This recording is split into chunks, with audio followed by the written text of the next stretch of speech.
Transistor सबसे पहले 1947 में इंट्रोड्यूस हुआ था। इसको 3 साइंटिस्ट ने मिलकर बनाया था। एक थे William Shockley, mister H Bardeen and H Bardeen. Transistors की बेसिकली 3 टर्मिनल्स होते हैं। एक होता है आपका एमिटर, एक होता है आपका बेस और एक होता है कलेक्टर।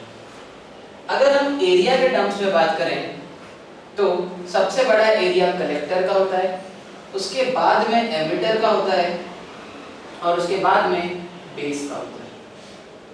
तो सबसे बड़ा एरिया कलेक्टर का है और सबसे छोटा एरिया बेस का है। अगर आप डोपिंग कंसंट्रेशन के बारे में बात करें तो सबसे ज्यादा हेवीली डोप्ड एमिटर होता है, उसके बाद में कलेक्टर होता है और सबसे कम डोपिंग की जाती है बेस में। ट्रांजिस्टर बेसिकली 2 फ्लेवर्स में अवेलेबल है आपके पास। एक है NPN ट्रांजिस्टर और दूसरा है PNP ट्रांजिस्टर। यूजुअली हम NPN डिवाइस के साथ में कंसर्न ज्यादा रहते हैं क्योंकि आपकी जो इलेक्ट्रॉन्स की मोबिलिटी है वो ज्यादा होती है होल्स के कंपैरिजन में, तो NPN डिवाइसेस ज्यादा फास्ट परफॉर्म करते हैं। देखते हैं, एक वर्किंग समझते हैं एक NPN ट्रांजिस्टर की। हमने एक NPN ट्रांजिस्टर कंसीडर करा। ये रहा आपका एमिटर और ये रहा बेस रीजन और ये रही आपकी depletion layer. Emitter base junction पर जो डिप्लीशन लेयर बनी है, this is emitter base junction. Similarly this is your collector base junction. Transistor को बेसिकली आप 4 मोड्स में यूज कर सकते हैं। अगर आपने एमिटर बेस जंक्शन को फॉरवर्ड बायस कर दिया, मतलब N टर्मिनल को बैटरी के नेगेटिव साइड से, P को बैटरी के पॉजिटिव साइड से, एमिटर बेस जंक्शन को फॉरवर्ड बायस करा है, कलेक्टर बेस जंक्शन को आपने रिवर्स बायस करा है, तो emitter junction forward bias, collector base junction reverse bias, जो रीजन फॉर्म होगा वो होगा एक्टिव रीजन। सबसे इंपॉर्टेंट रीजन है ये क्योंकि एक्टिव रीजन में आपका ट्रांजिस्टर एम्पलीफायर की तरह यूज में आता है। अगर emitter base junction forward bias करा आपने और कलेक्टर बेस जंक्शन भी फॉरवर्ड बायस करा तो आपका जो रीजन होगा वो होगा saturation region. Emitter base junction को रिवर्स बायस करा, कलेक्टर बेस जंक्शन को भी रिवर्स बायस करा तो जो रीजन ऑकर होगा वो होगा कट ऑफ रीजन। सैचुरेशन और कट ऑफ दोनों को मिला के ट्रांजिस्टर एक स्विच की तरह काम में आता है। Transistor is used as a switch. अगर एमिटर बेस जंक्शन को रिवर्स बायस कर दिया, कलेक्टर बेस जंक्शन को आपने फॉरवर्ड बायस कर दिया तो आपका एक चौथा रीजन ऑकर होता है, ये होता है इनवर्स एक्टिव रीजन। यूजुअली इस रीजन में हम ट्रांजिस्टर को यूज नहीं करते हैं। चलिए नेक्स्ट पॉइंट, हम लोग एक वर्किंग समझते हैं NPN ट्रांजिस्टर की कि एक NPN ट्रांजिस्टर किस तरीके से काम करता है।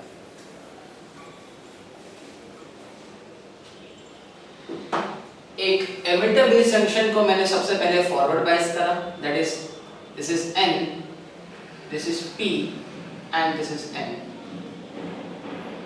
तो नेगेटिव टर्मिनल को बैटरी के नेगेटिव टर्मिनल से जोड़ दिया और पॉजिटिव टर्मिनल को बैटरी के पॉजिटिव टर्मिनल से।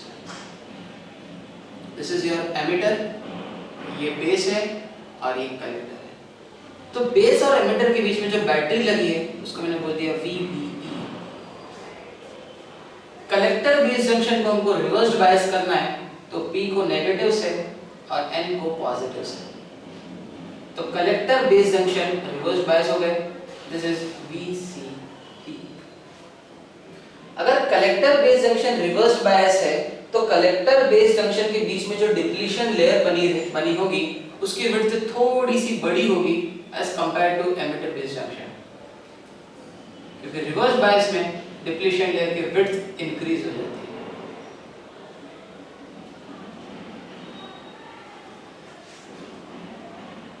जैसे ही आपने VBE से बैटरी अप्लाई करी, आपने जैसे ही VB को इंक्रीज करा, 0 से कुछ पॉजिटिव वैल्यू की तरफ इंक्रीज करना स्टार्ट करा, तो यहाँ पर इलेक्ट्रॉन्स का जो कंसंट्रेशन है वो भी बढ़ना चालू हो जाएगा।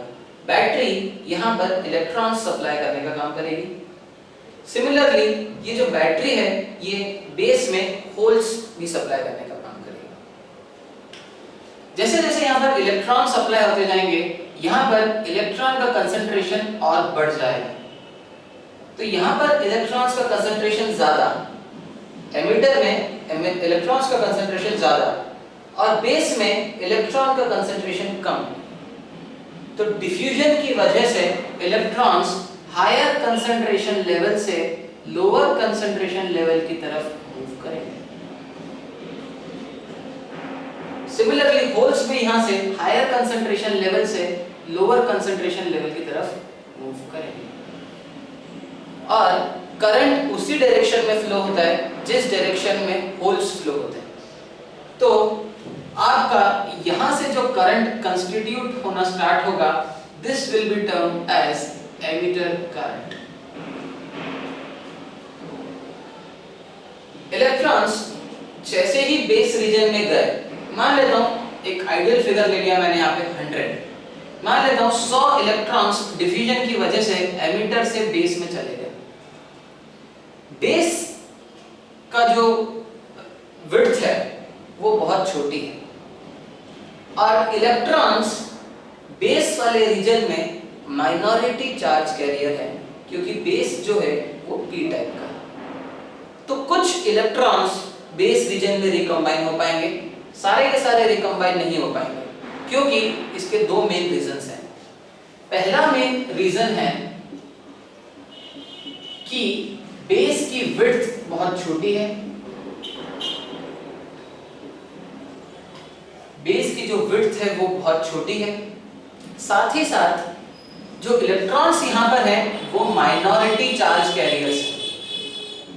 p टाइप के अंदर ही जो इलेक्ट्रॉन्स हैं माइनॉरिटी चार्ज कैरियर्स हैं और कलेक्टर बेस जंक्शन पर जो इलेक्ट्रिक फील्ड बन रही है इस प्लस से इस माइनस की तरफ, इमोबाइल चार्ज कैरियर्स की वजह से जो इलेक्ट्रिक फील्ड बन रही है वो इलेक्ट्रिक फील्ड इन इलेक्ट्रॉन्स को जंक्शन क्रॉस करवाने में मदद करेगी, हेल्प करेगी, क्योंकि इलेक्ट्रिक फील्ड की अपोजिट डायरेक्शन में इलेक्ट्रॉन फ्लो होते हैं।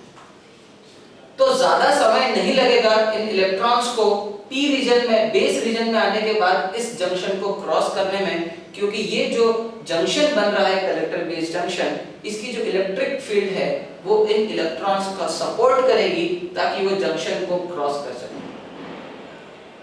अगर एक रफ फिगर की बात करूं मैं यहाँ पे, तो 100 इलेक्ट्रॉन्स अगर एमिटर रीजन से निकले हैं तो मुश्किल से 2 इलेक्ट्रॉन ही रिकम्बाइन हो पाएंगे बेस रीजन में और बचे हुए 98 इलेक्ट्रॉन्स जो है वो कलेक्टर तक पहुंच जाएंगे।